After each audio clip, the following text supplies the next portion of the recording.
to TalkFCB and welcome back here to the channel, guys, to a Barcelona news roundup coming up for you today. And I've got to say, a very diverse news roundup coming up for you guys, because today we are going to be discussing yet another Barcelona injury. Surprise, surprise. We've also got some news there on Neymar Jr. Again, it's international break, so surprise, surprise. We've got some news on Messi. We're going to be talking about the Spanish Super Cup, and also we're going to be talking about the Barcelona friendly match, which is going to be taking place against Cartagena tomorrow. All of that, it's all coming up.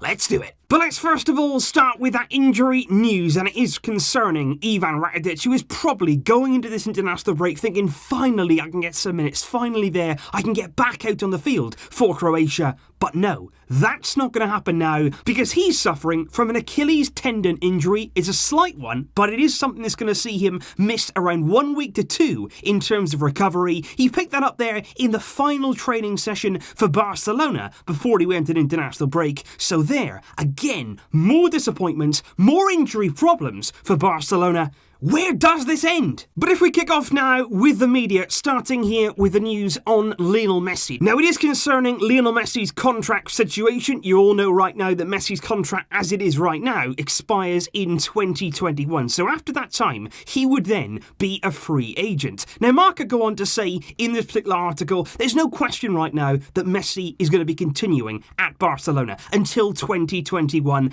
at the very least. They say the player has no intention of leaving the club at the end of the season or beyond that. What they do say though, and this for me is where this Marca article gets very, very intriguing. They say that Messi doesn't want to talk about his contract, doesn't want to talk about a renewal right now until the end of the season. There's going to be no news, there's going to be no developments right throughout the season. He's leaving it until the next one, which for me is interesting if it's true. And I say that because Bartomeu recently has been really intent on renewing Messi. He's wanted to do that now over the past 2 months. He's been accelerating the process. He's really wanted to tie Messi down to a longer deal. But right now, is it the case of Messi just stepping back a little bit? And in doing that, is he now finally, and it's something that needs to happen, is he putting pressure on the Barcelona hierarchy with regard to results on the field? Messi, like all of us, wants to win, wants to be successful, and here, by taking a step back from those contract discussions, that's pressure, if it's true. And now we do move on to the Neymar Jr. story, which of course broke on the cover of MD overnight, coming out this morning there. A big article saying Neymar insists. That's the headline there from Mundo Deportivo. Now, it is international break. You knew these stories were going to come, and you know they're going to continue. It's Neymar, it's Barcelona. This is not over. We knew that in the summer. It is going to continue. And MD go on to say there, after passing through Barcelona, Neymar again travelled on his vacation to Barcelona on his days off, and they said that while Neymar was in Barcelona this time around, he continues to insist to the Barcelona first team members and his close friends there, he still wants to return, and he's still trying to make that happen. They also say there, during his stay in Barcelona with his friends, they actually attended Barca versus Celta Vigo. They're Neymar's friends, they're in attendance for that win on Saturday, and they also go on to say that Neymar himself was present at Luis Suarez's wife's birthday party, which also included Suarez himself. Lionel Messi was there, and of course his wife as well. And they say Suarez and Messi, Neymar, all spoke at that party, and Neymar was saying, I still want to come back. This is my home. I want to return.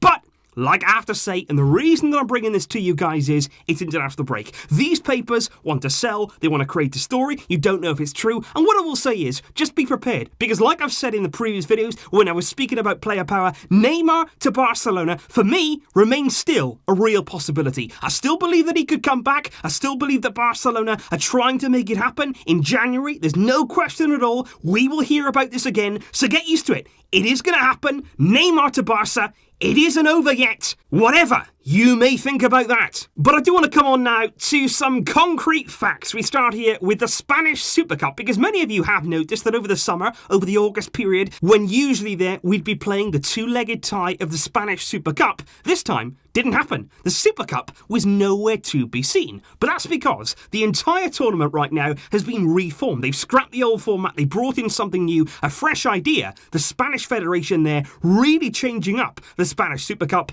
but is it for the better. Because, of course, like I say, usually the Spanish Super Cup would be a two-legged affair in August at the very beginning of the season between the La Liga winners and the winners there of the Copa del Rey. However, the Spanish Super Cup now will see 4 teams involved, increased there from 2 to 4, and as you can see here, it brings together the top 4 teams in La Liga this time around, which just happens there to include the Copa del Rey finalists in Barcelona and Valencia. But the biggest change of all comes in the venue of the Spanish Super Cup. It's not going to be in Spain, it's going to be outside of Spain, coming live from Saudi Arabia. A very, very lucrative deal there for La Liga. And yesterday's draw saw Barcelona there match with Atletico Madrid and Real Madrid there match with Valencia. And the one-off semi-final matches are going to be played there on Wednesday, January the 8th. That's Real Madrid's game. And on the 9th, it's Barca against Atletico, with the final there to be played on that coming weekend on January the 12th. So everything there concerning the Spanish Super Cup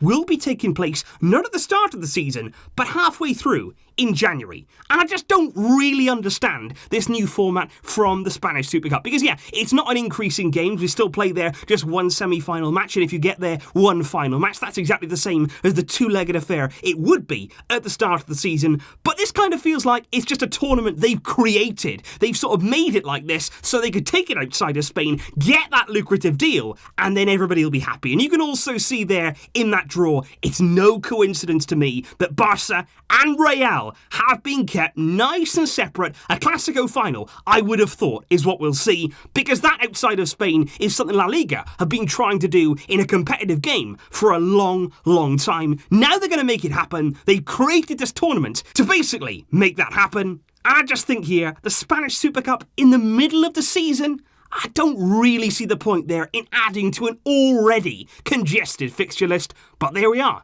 That's football. That's just how it is now. But moving on here to the friendly match, which is going to take place tomorrow with a much, much better cause. And fair play here to Barcelona and Cartagena. We'll be playing a friendly match tomorrow live from Estadio Cartagena. And that'll be coming to us at 7 p.m. local time tomorrow evening. And it's a great gesture, like I say, from Barca and Cartagena here, because all the revenue from ticket sales will be going to those there in the Murcia area who were very badly affected by floods in the area last September. For many days there was a lot of damage in the town, and all the proceeds from the tickets will be going there to those who are affected. And the game there will feature players from us who've not been called up to international duty, and here, guys, are the times right around the world. If you do want to watch the game, good news for this one, it's live on the Barca website, and it's absolutely free. So you can go and watch that there and get involved in Barca versus Cartagena tomorrow. And here, guys, is the official squad list for that match. And you can see there a number of familiar names in the squad list. Neto might actually get a run out there in the Barcelona shirt. Gerard Piqué is there. Ousmane Dembele, maybe Carlos Alenia could get a few minutes as well. Roberto, Firpo, Perez, of course, and also Ricky Puig. Hasn't really got an opportunity at all this season with the first team. Nice little friendly game there in a Barcelona shirt, and it might be a bit of fun. See these guys out there for a good cause. That's coming, guys, tomorrow night live